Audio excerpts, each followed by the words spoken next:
Okay guys, what is up? It's the Tominator, and today I'm coming at you with part 2 of the strongest bodybuilders who rivaled Ronnie Coleman in the gym. On specific lifts anyway. Because like we already established in part 1, it's pretty evident that nobody is touching Big Ron when it comes to overall strength. That dude was basically in a league of his own as far as Olympia level contenders are concerned.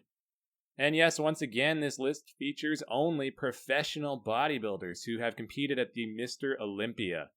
This channel's dedicated to covering the IFBB, and we're not about jumping on some social media hype train over here. So for those of you who so desperately want to see Larry Wheels lifting, you troglodytes do realize he has his own YouTube channel, right? I mean, Jesus Christ, footage of Larry isn't hard to find. So stop your whining and go to his channel, or else shut up and get off the man's dick for a minute. God damn it, kids. Alright, and with that mini rant out of the way, let's get into this. Up first, we got Iain Valliere. And I gotta admit, I completely slept on this guy before. To be honest, I hadn't really watched much of his workout footage, so thank you guys for pointing him out to me. Cause holy shit, this bench press right here is actually better than what Ronnie did. Iain cranks out 7 near-perfect reps here with 495 pounds. His form is so tight it almost looked like he's on the Smith machine, for crying out loud. Compare that to Ronnie's somewhat shaky 5 reps and it's no contest. Iain destroyed this lift and has gotta be one of the strongest pressers I've ever seen. But speaking of strong pressers, how about the giant Greg Kovacs? May he rest in peace.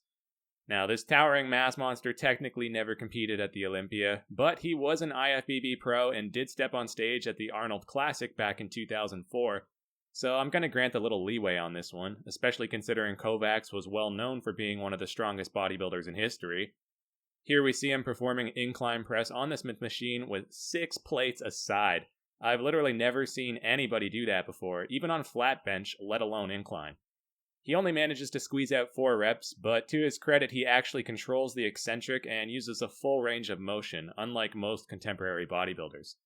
Now, ordinarily 6 plates aside would equate to 585 pounds, but that's assuming a standard 45-pound Olympic bar. The Smith machine bar weighs more like 15 to 20 pounds, so this is closer to 555 here, but still an incredible lift. And a lot of people were complaining about how some of the lifts in the last video were spotted and shouldn't count, which in some cases I get, but when it comes to this one, look at the spotter's hands. He's clearly not getting much leverage with that open grip, so at most he might be taking off like 10 to 15 pounds. So I don't want to hear complaints about how this one was spotted because that's still an insane amount of weight he's pushing. Okay, next up we got one more chest movement courtesy of Dallas McCarver. And yeah, I know he was already featured in part 1, but this kid was simply too impressive across a whole bunch of exercises, so I just had to show him again. Check out this 200-pound dumbbell incline press with flawless form. Not only that, but notice how easily he managed to hoist those bad boys up into position. That's honestly a feat in and of itself. So Big Country Dallas McCarver goes for 9 reps here, and even though the last 2 were assisted, I still think he handled the 200s better than Big Ron on this exercise because he went deeper and his tempo was slower and more controlled. Considering Dallas was only 26 when he died back in 2017, it's quite possible he could have gone on to unofficially dethrone Ronnie as the world's strongest bodybuilder. But unfortunately, we'll never know. And moving on, we've got another returning entry from part 1, Kevin Levrone. You already saw his incredible behind-the-neck press, but here let's take a look at his bicep strength as he manhandles the 100-pounders for reps on alternating dumbbell curls.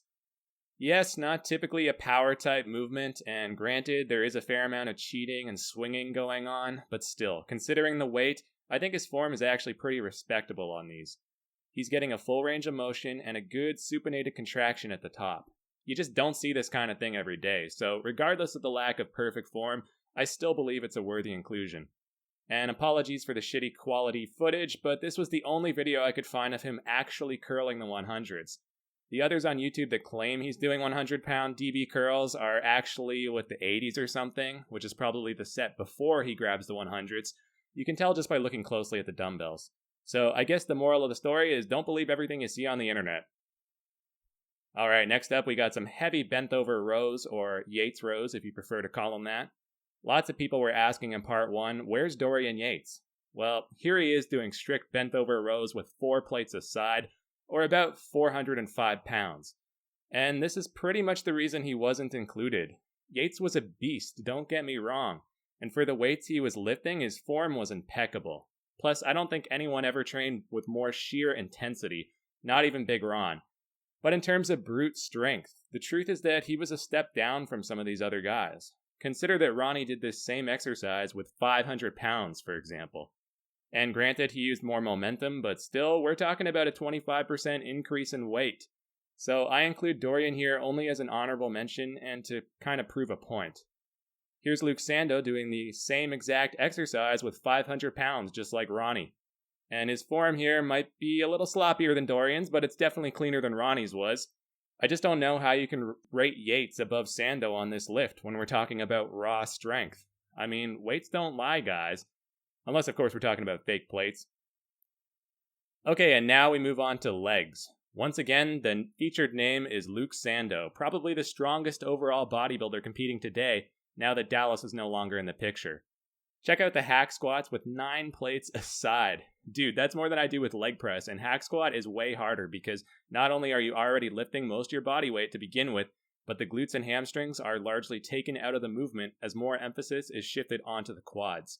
These are kind of the machine equivalent of a front squat, and what I'd like to note is that Sandow is doing it with 9 plates, whereas Ronnie only went up to 8. Now, in Ronnie's defense, I'm pretty sure he did his after front squatting an ungodly 585 for reps, so there is that. I don't know how he had any strength at all left in his quads at that point, so yeah, Ronnie was untouchable. Still, we shouldn't lose sight of the fact this was still a crazy impressive lift by Luke nonetheless.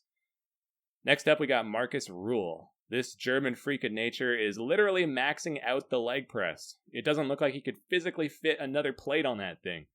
So in the video, he claims this was 950 kilos, even though it looks considerably less than that based on the number of plates. So you gotta assume those aren't all 45-pounders. Who knows, Europeans are kind of weird like that, with how their plates often look the same size but weigh different amounts, so I'm gonna take his word for it since I doubt he would outright lie to our faces. And also, we gotta keep in mind, this dude was freaking ginormous, okay? He even made Ronnie look small at a couple shows and has been seen pressing ludicrous amounts of weight on upper body exercises as well. By the way, 950 kilograms equals nearly 2,100 pounds, so that's not far off the 2,300 Ronnie did. The difference here is that Ruhl is obviously pushing his knees on every rep, so we gotta dock him for that. But still, even if he's assisting for, say, an extra 100 pounds or so, that's still like 2,000 solid-ass pounds he's leg pressing. Once again, this is bodybuilding, not powerlifting, so the rules aren't cut and dry, and it doesn't take away from the fact the man was extremely powerful. And finally, we come to Tom Platz and his famous 500-pound squats for 23 reps. This is the last clip I have to show you. So the reason this one wasn't included in part 1 is because, let's face it, this weight on squats is not overly impressive at this level. Many bodybuilders have squatted 2 or even 300 pounds heavier. What is impressive, however, is the number of times he was able to do it. But at this high rep range, it becomes more a matter of muscular endurance as opposed to physical power per se. That's why I don't really consider it to be a feat of strength so much as one of endurance. Regardless, it is an amazing accomplishment. His form and depth on these is commendable, and the Golden Eagle deserves some major props. Alright guys, so that's going to do it for part 2. Thanks for watching. Hopefully you enjoyed and maybe even saw a clip or 2 you hadn't seen before. My goal with videos like this is to highlight the achievements of professional bodybuilders, some of whom may be kind of older and more obscure, and not to simply rehash common footage of current social media celebrities who everybody already knows about. So if you like this sort of thing, don't forget to leave a like and subscribe for more, and until next time, this has been the Tominator signing out, and I'll be back!